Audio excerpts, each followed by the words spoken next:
Malgré les allégations du Makhzen, la décision de justice de l'Union européenne a donné raison au peuple sahraoui et à son représentant légitime du Front Polisario, en annulant cette fois-ci définitivement l'accord aérien entre l'Union européenne et le Maroc. Les détails avec Raouf Hamouche.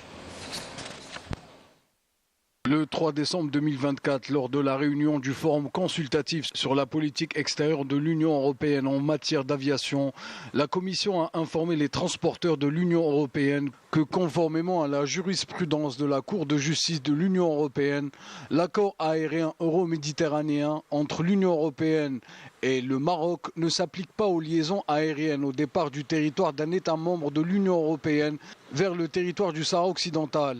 Un tournant décisif pour la cause sahraoui, puisqu'en 2024, la Cour de justice de l'Union européenne a invalidé 2 accords commerciaux illégaux entre l'Union européenne et le Maroc, réaffirmant le statut distinct et séparé du Sahara occidental.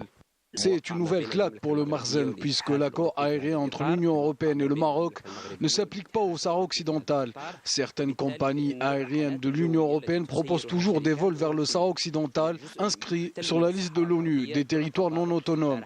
Il faut savoir que ces compagnies opèrent en dehors de tout cadre juridique. Une décision qui renforce le rôle du Front Polisario en tant que représentant légitime du peuple sahraoui et établit un cadre juridique clair pour l'Union européenne, sapant ainsi les fondements économiques de l'occupation marocaine depuis maintenant des années. Depuis qu'elle a traité la question du Sahara occidental, la CJUE a rendu une série de décisions, dont la plus notable est la décision historique de décembre 2016. Celle-ci a confirmé que le territoire sahraoui est un territoire distinct et séparé du Maroc. De plus, la décision de février 2018 a affirmé que les eaux territoriales du Sahara occidental ne relèvent pas du Maroc, ce qui annule l'accord de pêche. Il était 8h30 du matin quand j'étais avec 2 collègues à moi à l'aéroport d'Agadir.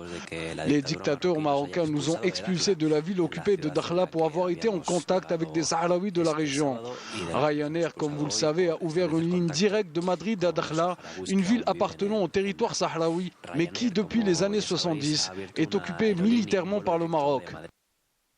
La réponse du commissaire européen risque de soulever l'ire du Makhzen qui exerce ces derniers mois de pressions énormes sur le gouvernement espagnol.